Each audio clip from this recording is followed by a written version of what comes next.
Hey guys, Catherine here from Enchanted Imitations. I am going to be showing you a little bit today about how to do a burlap wreath. I do have this one started already, so it's not going to be a full tutorial, but I'm going to try to do a little bit of slow motion how you do the middle of the wreath, because I know sometimes it can be a little bit daunting. People worry that they're not going to be able to maintain a hold on the wreath, and I just wanted to show you how once you get the first section started like I did, the rest of the wreath is really pretty easy peasy. So the burlap that I'm working with today, I got it from Hobby Lobby. It's gorgeous. Burlap with some white, it's like a lace over it. I thought it would be great for wedding season. Originally it was $13.99. However, any good crafter knows to always use those coupons and find the sales. That's the best way to make a profit if you're selling crafts for money. So without further ado, I do have this started. So I've finished my wreath. I tied off on this post right here, and where I'm at is I have this piece hanging here. Now because I do have burlap that is plain on one side and has the lace on the other, it's really important for me to make sure that I'm flipping it properly so that the lace is the side that we're seeing. So right now I've just got it hanging loose like this. I am going to bring it down to my next open post, and I am just going to pull a piece up on the bottom. Now you can do whatever length you like to do. I usually try to pull it up about 2 inches. So I've pulled my burlap through this very bottom rung here, and to get it to face in the right direction now, I'm just going to take it and twist it. So I still have my piece sticking up here, and now that I've twisted it, the lace is up in the right direction. I'm just gonna go to my next center ring and push it up and pull it up to be the same height as the first one I did. So here's my first one and my fingers right here. I'm gonna pull this second one up to match its height. Then I'm gonna go ahead and do the exact same thing with the next row. See, I'm pushing this up through the top right here. And I grab all 3 of them once they're just about the same height. And now that I have all 3, I'm going to push them toward the ones that I've already done. So you see how they just kind of add to the bunched up look. And then once I have them pushed, I have this piece at the very top. I'm gonna give it a little bit of a twist. I just find that that helps it to stay in place. And I'm going to take it back down to this next very bottom one again. And I am going to push this up and through.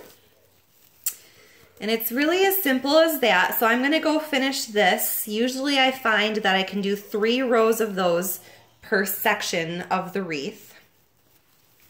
And I'm just going to keep doing that until I get to an end post. And then I can show you guys what I do there. So now I've got this. I'm just pushing it up through the center to about the same height as my first one. I'm holding both of them. And then I go up to this last top rung. Do the exact same thing, push that through, grab a hold. Now I've got all 3, slide them on down so they're bunching up with the other ones. So just push as hard as you can and then hold tight. Then once you get started, it's really not that hard to hold them. I've got my top hanging here, just give it a nice twist and then push that right up through the bottom rung again, the same thing. So like I said, usually it takes me about 3 layers of these per section of the wreath. I've got my bottom. I have to twist the fabric so that the lace is facing up. Not quite as important if you have burlap that is the same on both sides. But if you have something that has this special lace like this, then you need to make sure that the right side is showing. So I'm pulling my center one up to be the same height as the bottom. And now I'm on my very top one here. I just push that through. I just use my fingers and push that right through there and pull it up. It does get a little bit harder to pull it all through once it gets a little bit tighter in the section. But now I have my whole section. If you see that I did all the way to this next section, so I kind of just fluff it back out again so it's all spread out. I've got it like that. And now what I do when I reach the end of this section, I have this burlap hanging here, but I have this post and I kind of want to anchor it off at each section. Just prevents a little bit of slipping so that the burlap stays in place.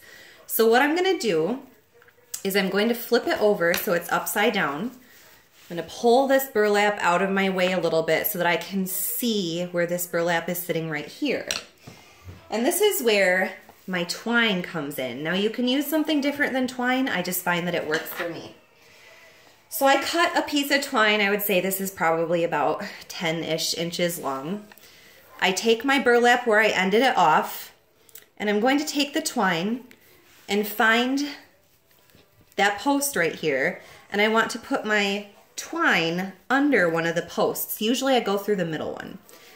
And then once it's under, I just take it and I tie it around the burlap right where I left off so that it's kind of tied right into place. And I tie it down real tight because I don't want this to go anywhere. This is anchoring it in place. I don't want it to be able to move. So I've knotted that off right there. I went around this middle post here where I ended.